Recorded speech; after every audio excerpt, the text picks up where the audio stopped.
Hey squad, welcome back. Now today I'm starting a brand new series of videos where I'm going to be implementing all of the tips and techniques I've been showing you in my previous tutorial videos and using them in music production. Now the series is called Producing in Color. Although I'm working in Logic Pro X, many of the techniques I'll be showing you will apply to any DAW you're working in. So if you're in Pro Tools or Ableton or FL Studio, I'm sure you'll get something from watching this video. So stay with me on this. Now the vibe I'm feeling like creating today is kind of a smooth R&B flavor, and I'm going to be leading out with a guitar. My main instruments are keyboard and bass, and I'm not a guitarist, but I do know my way around the instrument to be able to pull out some basic chords and melodies that would add the flavor I'm looking for in this type of production. So as always, if you're feeling what I'm doing, remember to like the video, subscribe to the channel and leave me a comment. Anyway, let's get into it. Okay, so like I said, we're going to kick things off with the guitar. And first thing I want to do is make sure that the guitar is fully in tune. So in Logic, we're going to create a brand new audio track, and we're going to insert the tuner under audio effects. So let's go through that now. Audio effects, metering, tuner. Now make sure you've got your input monitor switched on and just go through and tune up. Now the very next thing I want to do is making sure my input signal is not too strong. Now that's part of the gain staging process, and if you haven't seen the video, make sure you check it out. It's in the link above. But the key thing is I'm making sure that the volume of my guitar is not too loud, as well as the input gain on my audio interface, to ensure that my signal peaks within a range of -18 and -12 dB. The next thing I'm going to do is I'm creating another brand new audio track, but this time I'm going to create a guitar stroke bass track. Guitar or bass, make sure my input is set to input 1 and create. Now the great thing about creating this type of track is you get this whole range of guitar presets ready for you to try out. So I've got the setting I'm happy with, which sounds like this. I'm going to be working at 170 BPM. So I'm going to put together a few chords, see what I come up with, and then I'll lay that down as my first guitar part. Okay, so this is the guitar pattern I'm going to start things off with. G minor 7 to E flat major 7. I'm only playing a triad, and then I'm playing D minor 7, then C minor 7, and then back. Now I'm just playing the first 4 strings really, because I feel like overlaying this with some melodic ideas on the higher strings. So let's put this down and then move to the next step.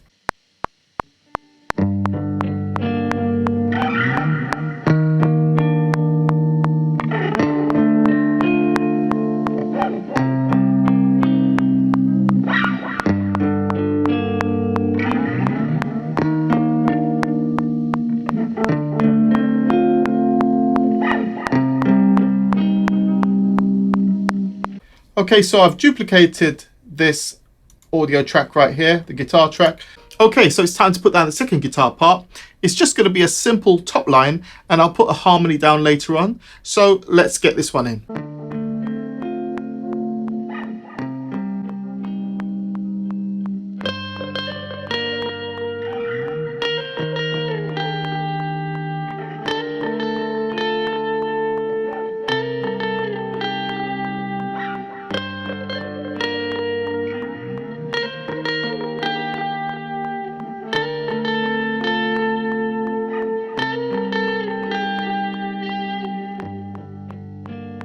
I'm going to quickly tidy this up and put down the next guitar part.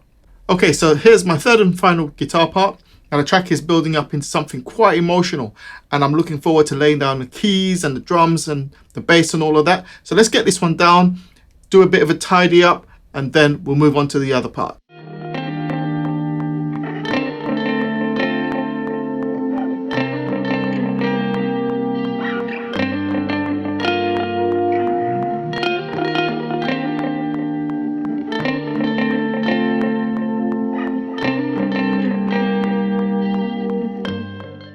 In fact, I'm going to stick with take 5. I'll get rid of these ones here. Stick with take 5. So let's switch on flex. Okay, so before we move on to adding the other elements, keys, drums, bass, and so on, I just want to make sure that this section is working well together. So I've gone back in and I'm using flex on the polyphonic algorithm for all three parts. I'm just making sure that the attack transients of the notes actually hit at the same time or close enough. I'm not going for perfection, but I don't want it to be too sloppy. The other thing I've done is I've adjusted some panning to both of the sort of melodic parts, and on the chord track I've added a spreader. I'm now going to send all of these through to a group bus. So I'm sending them all through to bus 5, and now I can control them all with this single group bus fader. I can also add some additional effects in here. I'll be adding some reverbs and stuff like that a bit later on, but for now, this is what we've got so far.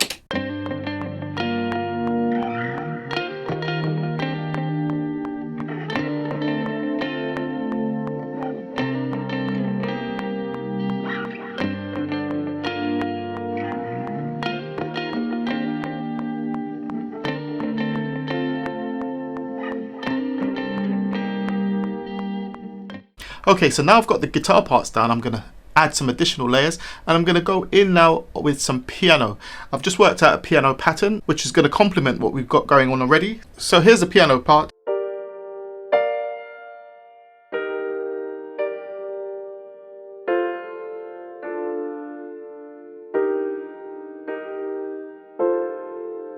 Now, I'm adding a tape delay to give it this extra bit of sauce.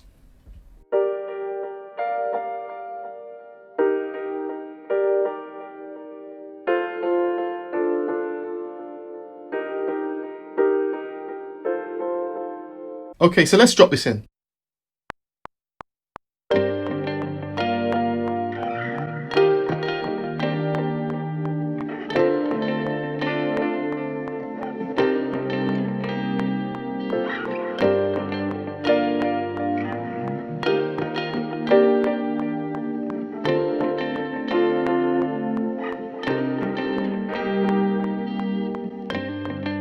Okay, so let's hear that back.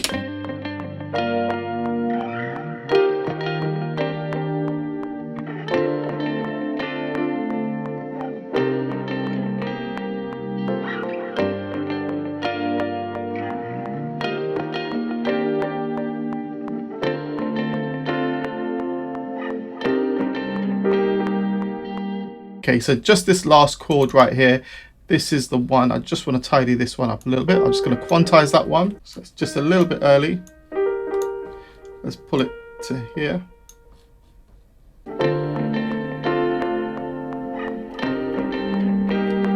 Okay, lovely.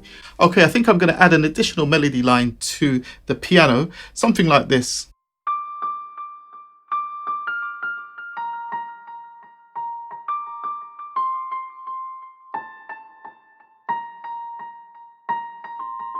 Yeah, just let's drop this in.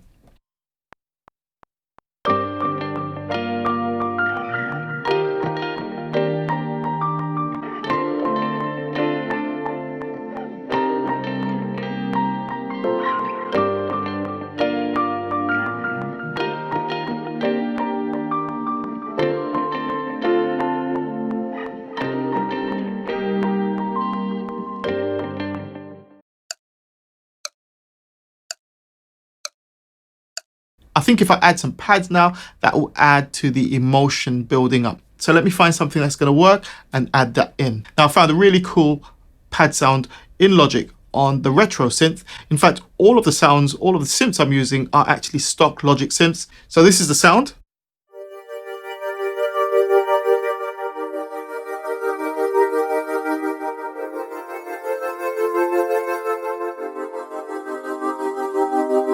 Yeah, now that's going to go really well with what we've got building up here. So let's get on it.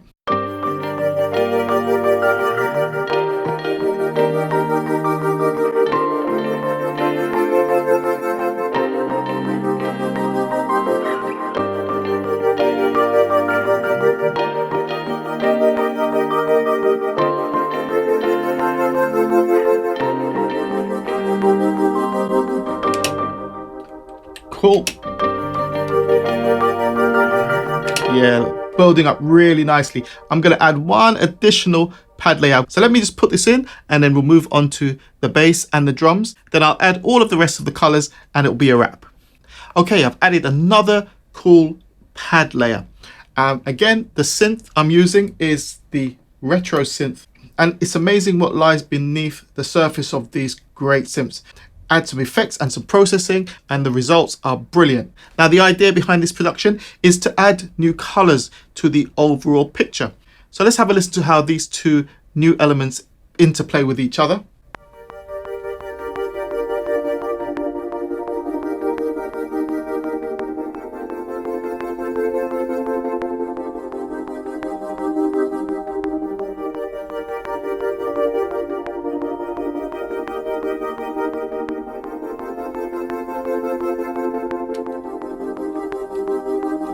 Now these add some great support to what's going on already, and once mixed in with the right effects, it's going to sound absolutely brilliant. Okay, so it's time for me to add that heavy color, my 808 bass.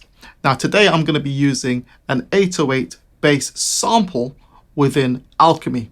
So let me show you real quick how to set that up. First thing you do is you create a new software instrument, load up Alchemy, and then you go to File, Initialize Preset, Import Audio, and then you navigate to where your sample exists. So my sample sits in my 808 samples folder, and this is it right here. Okay, just import now. I'm going to be messing with a number of things such as the number of voices, the glide, and so on to get it sounding exactly how I want. Then I'm just going to work out a bass pattern and then lay it down.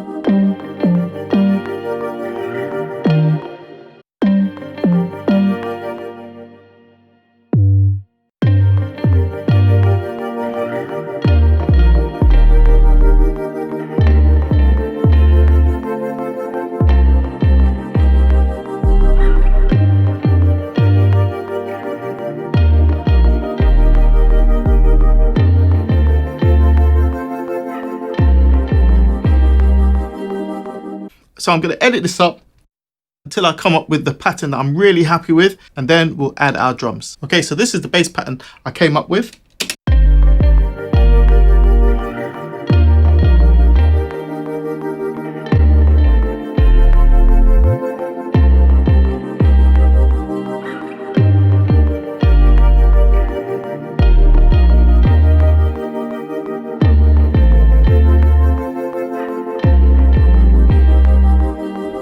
Cool. So now I'm going to lay down my drums, but I'm going to keep it real simple. In fact, the kick drum is just going to follow the main pulse of the 808.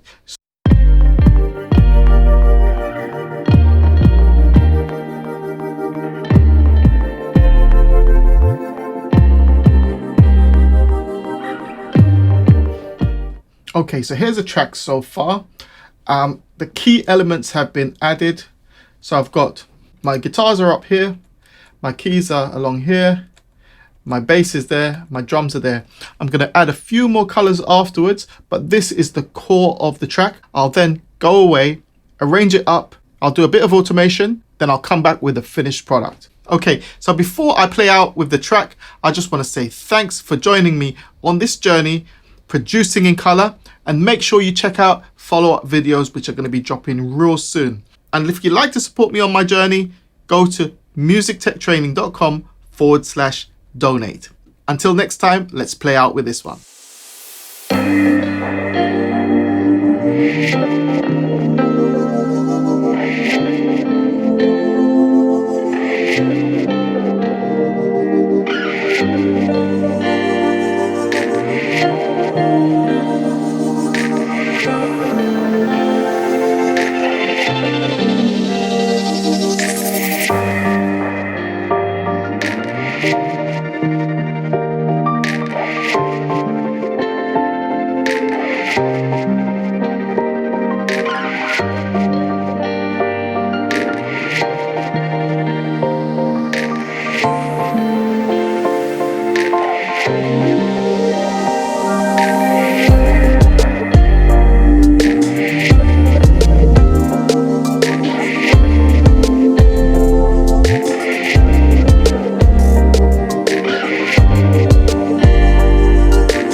really do hope you found the video useful. If you did, drop me a line in the comment section, like the video and subscribe to the channel. This will really help me out. Now remember to support me at deucebeats.com as well as on my social media channels. And finally, switch on that notification bell so just like the rest of the MTTC squad, you will find out as soon as my next video drops. Until next time, I'm Dr. Deuce. Peace.